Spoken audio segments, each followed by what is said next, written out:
அட தம்பி நேற்று என் பைக்கை கொண்டு வந்தனியா முதல். அடே தம்பி தேத்தனி குடிச்சிட்டு போ நெடுவன முன்ன கேட்டு கிளச்சு போனேன். ஓ நான் குடிக்கின்ற குடிக்காம போறேன். உங்கள்ட்ட சீனி போட்ட தேத்தனியை குடிச்சோன்னா எனக்கு சக்கரை வியாதி தான் வரும். உங்க சக்கரை வியாதி பைக் கொண்டு போனேன், யாரோ முன் முன் லைட்டை கலட்டிட்டு போயிட்டாங்க வல்ப. நேற்று நான் சொன்னேன்ல அடுக்க வேண்டாம் தம்பி, நீ உனக்கு அந்த வியாதி இருக்கு அதில் விட்டுட்டு போ சொல்லி. நான் என்ன பண்றது, கொண்டே கடையில விட்டுட்டு வந்து பாக்குறேன், கெட்டையும் காணல, கெட்டைக்கு இருந்த வல்பையும் காணல. சரி தம்பி, இந்த அந்த சினிமா நியூஸ் சினிமா நியூஸை விடுங்கோ, முதல்ல அரசியலை பாருங்கோ. கடுமையாக எதிர்த்த பவானி சிங்கா. ஏன் அவாக்கு என்னவா? அவாவா அவரா? அவரு அவரும் ஜாமீன் விசாரணை ஐப்பசி, அதாவது தமிழில் ஐப்பசி என்று சொல்வார்கள், இங்கிலீஷில் அக்டோபர் என்று சொல்வார்கள். 7ஆம் தேதி ஒத்திவைப்பு. தம்பி நில்லுங்க தம்பி, இப்ப ஜாமீன் ஒத்தி வச்சால் என்ன நிலைமை அம்மாக்கு? அது வரைக்கும் அவர் சிறைச்சாலையில இருக்கு. ஆமா தம்பி, இது கருணாநிதியின்டையும் மோடியின்டையும் மற்ற காங்கிரஸோ ஏதோ ஒரு சாமியின்டையும் திட்டமாமே அம்மா உள்ளுக்க போட்டது.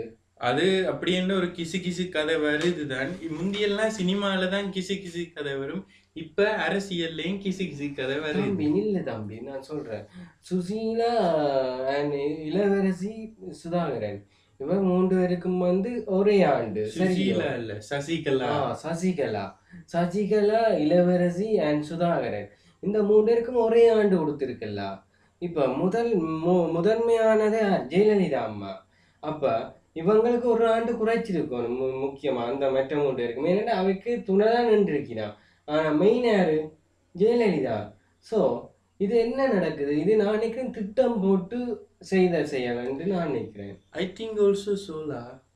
என்ன தம்பி சொல்றீங்க? எனக்கு இங்கிலீஷ் விளங்காது. நானும் அதைத்தான் நினைக்கிறேன். இது மத்திய அரசின் திட்டமிட்ட செயல். ஏனென்றால் மத்திய அரசின் எந்த ஒரு தமிழருக்கு எதிரான நகர்வுலையும் ஜெயலலிதா முந்தைய காலத்தை விடுங்க, இப்பத்தைய காலத்து இந்த முறை ஆட்சிக்கு வந்த பிறகு எல்லாமே சிறந்த முறையில தான் அணுகி கொண்டு போறா.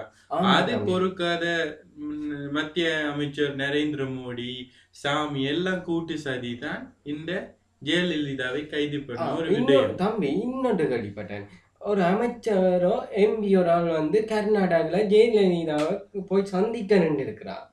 சந்திக்க நிற்க போலீஸ் சிறைக்கு விட இல்லையா, விடாவில்லையான்ட்டு விடியதுலேருந்து காத்திருந்தா. அப்போ பாத்ரூம் போகணுமெண்டு போலீஸை கேட்டுருக்கா. அப்போ போலீஸ் எட்டத்தில் எங்கே ஒரு வீட்டை கொண்டே விட்டாங்களா, பாத்ரூம் போட்டு வாங்க. அப்போ அவன் பாத்ரூம் போட்டு அங்கே அந்த வீட்டை கர்நாடகாவில் தானே. அப்போ வீட்டை தண்ணி கேட்டுருக்குறா. அப்போ ஒரு அம்மா தண்ணி கொடுத்துருக்குறா. அப்போ அந்த தண்ணியை குடிச்சு கொண்டிருக்க சின்ன 7 வயது பிள்ளை வந்துச்சான்.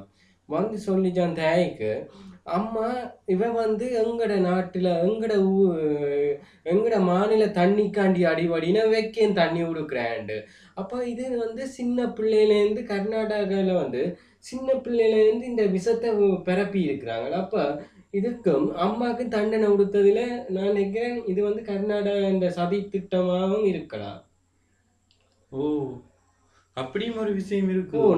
இப்பதான் கேள்விப்பட்டேன். நேற்று ஒருத்தன் சொல்லித்தான் கேள்விப்பட்டேன் தம்பி.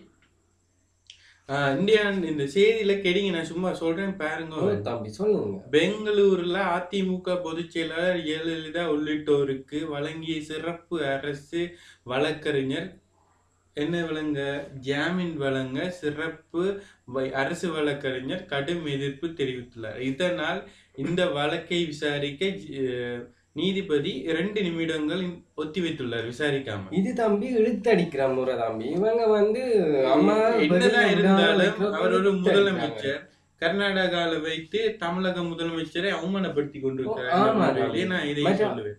இன்னொன்று கேள்விப்பட்டேன்னா, கர்நாடகாவில் வச்சு தமிழக முதலமைச்சருக்கு முதல் நாள் சாப்பாடு கொடுத்தது களி உருண்டை. இது எல்லாம் ஒரு திட்டமிட்ட செயல் என்றுதான் நான் சொல்லுவேன். ஆமா தம்பி. சரி தம்பி, வேற என்ன நியூஸ்? வேற என்ன ஐயா, வேற என்னத்தை சொல்றது நான்? மற்ற இன்னொன்று கேள்விப்பட்டனா, சாமி ராகுலையும் சோனியா காந்தியையும் வழக்கு போட்டிருக்கிறாராம் நேஷனல் ஹைகோர்ட்ல. வேற எல்லாருக்கும் தான் வழக்கு போடுவேன். அவற்ற திட்டம் என்ன சொல்லுங்க பாப்பன் தம்பி. அவர் வந்து முக்கியமானக்களை வந்து உள்ளுக்க அனுப்பினால் தான் வந்து இல்ல வந்து ஏதாவது பதவிக்கு நுவரலாம் வந்து கூறலாம் வந்து. அதை பற்றி தெரியாது. ஜெயலலிதாவை ஒரு காலத்துல ஜெயில போடுறதுன்னா முதல் ஒரு முறை ஆட்சியில் இருக்கும்போது ஜெயில போட்டுக்கலாம். ஏன்னா அப்பைக்க ஊழல் ஊழல் ஊழல் தமிழர் எதிர்ப்பு சட்டங்கள் எல்லாமே அவ செய்த அப்ப ஜெயில சரி போட்டுக்கலாம். இப்ப அதே மாதிரி இருக்கிறா இல்ல திரும்பி நல்ல அதை விடுங்க. மற்றது என்னை பொறுத்த வரைக்கும் சோனியா காந்தி ராகுல் தூக்குல போட்டா கூட தப்பு இல்லைன்னு தான் நான் சொல்லுவேன். சரி தம்பி, ஆனா சாமி ஏதோ திட்டம் போட்டு தான் செய்கிறார். ஏதோ தனக்கு 5 கோடி மோசடி செஞ்சுட்டினவன் ராகுலும் சோனியாவும். அப்ப அதுதான் நான் நினைக்கிறேன் சாமி தான் எல்லாரையும் திட்டம் போட்டு அது என்ன தெரியுமோ கருணாநிதி எங்கேயாவது ஊழல் செய்திருப்பினோம். அதுல 5 கோடி பங்கு சாமிக்கு வந்திருக்கு. அந்த பங்கு கொடுக்காதபடியா சாமி கேஸ் போட்டிருக்கு. தம்பி ஒருவேளை எப்படி இருக்கு மேடா, ஜெயலலிதா அந்த பங்கு ஜெயலலிதா கொடுக்கத்தான் இல்லை தானே. சொருவன 100 கோடியில இருக்குல்ல, அதுல ஜட்ஜுக்கு கொஞ்சம் தனக்கு கொஞ்சம் எடுத்திருப்போம். இருக்கும் நடக்கலாம். சரி என்ன நான் வாரேன். ஓகே தம்பி போட்டு வாங்க, டைம் ஆச்சு இருந்துட்டு.